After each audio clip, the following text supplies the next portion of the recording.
আয়েশা রাদিয়াল্লাহু আনহা থেকে বর্ণিত, আল্লাহর নবী বলছেন, তোমাদের মধ্যে শ্রেষ্ঠ মানুষ হলো যারা তার পরিবারের নিকট শ্রেষ্ঠ। যে ব্যক্তি তার স্ত্রীর নিকট শ্রেষ্ঠ, ওই মানুষটাই হলো আল্লাহ রসুলের ভাষ্যমতে শ্রেষ্ঠ মানুষ। সুবহানাল্লাহ। তবে এখানে মানদণ্ড হলো স্ত্রী নেককার হতে হবে, দিনদার হতে হবে।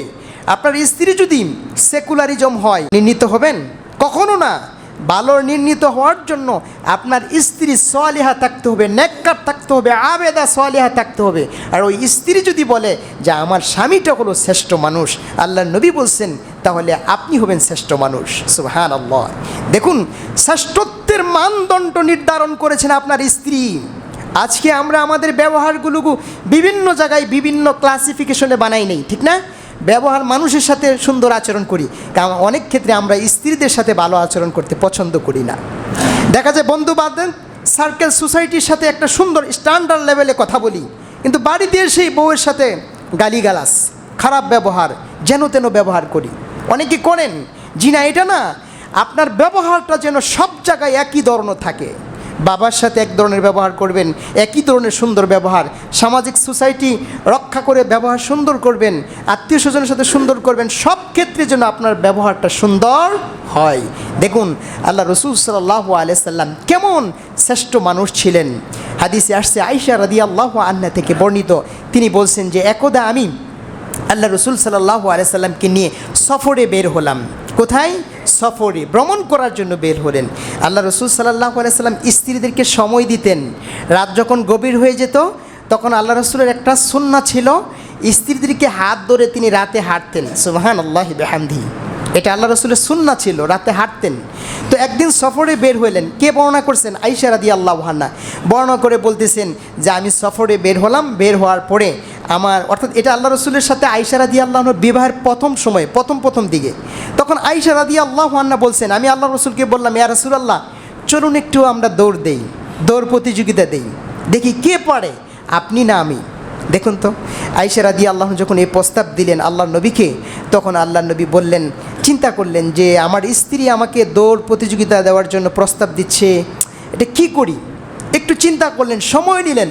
কিন্তু আরেক দিকে সময় নিয়ে তিনি চিন্তা করলেন, ঠিক আছে, স্ত্রীর মনোরঞ্জন করা, স্ত্রীর সন্তুষ্টি করা, স্ত্রীর একটু ভালো মানে মনে তৃপ্তি দেওয়া, এটা স্বামী হিসেবে আমার একটা কাজ।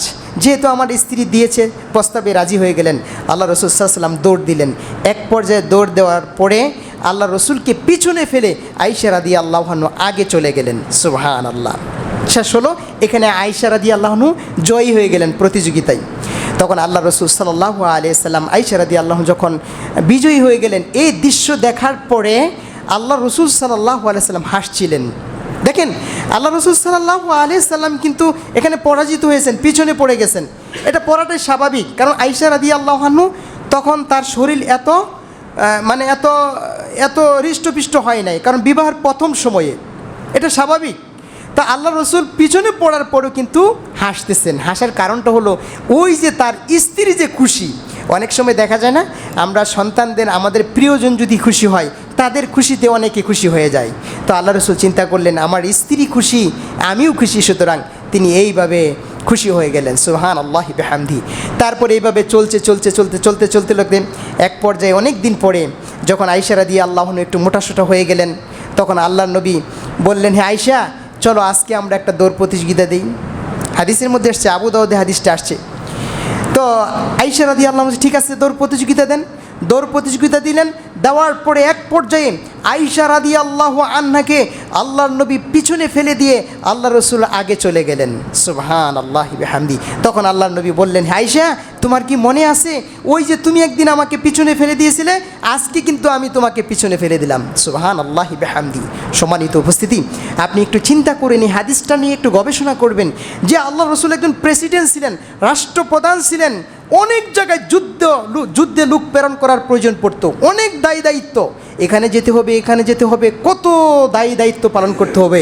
কিন্তু আল্লাহর নবী তিনি মনে রেখেছেন কোন দিন তার স্ত্রী তাকে পিছনে ফেলে দিয়েছিল, ওই পিছনে ফেলে দেওয়ার যে একটা আনন্দ দিয়েছেন, আবার পুনরায় তার স্ত্রীকে আনন্দ দিতে হবে, এজন্য অনেক দিন পরে তিনি সেই প্রতিযোগিতার ব্যবস্থা করেছেন।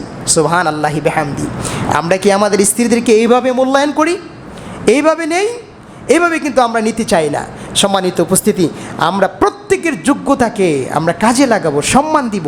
আজকে স্ত্রীরা যে কাজগুলো করে আমরা কিন্তু কোনদিনও করতে পারবো না। অনেক সময় আপনাকে জিজ্ঞেস করে যে আজকে কি রান্না করব বলো তো দেখি, তোমার পছন্দের মেনুটা কি। আমরা কিন্তু রাগ হয়ে যাই, হাই কী রান্না করবো এটার আমারও বলে দিতে হবে। ভাই রাগ হবেন না। আপনাকে যদি ওই দায়িত্ব দেওয়া হয়, আমাদের মা ও বোনেরা যে রান্নাবান্নাটা করেন 3 দিন 4 দিন 5 দিন দায়িত্ব পালন করেন, রান্না করার পরে আপনি 5ম দিনে কিন্তু খুঁজে পাবেন না খাবার মেনুটা কি হবে। ফ্রিজের মধ্যে অনেক খাবার আছে কিন্তু খুঁজে পাবেন না কি রান্না করবেন। অথচ আমাদের এই মা ও বোনেরা দিনকে দিন বছরকে বছর তারা আপনার রুটিন মাফিক একটা না একটা খাওয়া রেডি করে আপনার জন্য প্রস্তুত করছে। সুবহান আল্লাহ বিহামদি। এই জন্য আমাদের কি করতে হবে? আল্লাহর হাবিব সাল্লাল্লাহু আলাইহি সাল্লাম বলছেন, মাল্লাম ইয়াশকুরিন নাস ওয়ালাম ইয়াশকুরিল্লাহ। যে মানুষের কৃতজ্ঞতা প্রকাশ করে না, আল্লাহরও কৃতজ্ঞতা প্রকাশ করতে পারে না। সুতরাং আমাদেরকে স্ত্রীদের সাথে একটা সুন্দর আচরণ করতে হবে, তাদেরকে মূল্যায়ন করতে হবে, তাহলে আমরা শ্রেষ্ঠ মানুষে পরিণত হবে ইনশাআল্লাহ।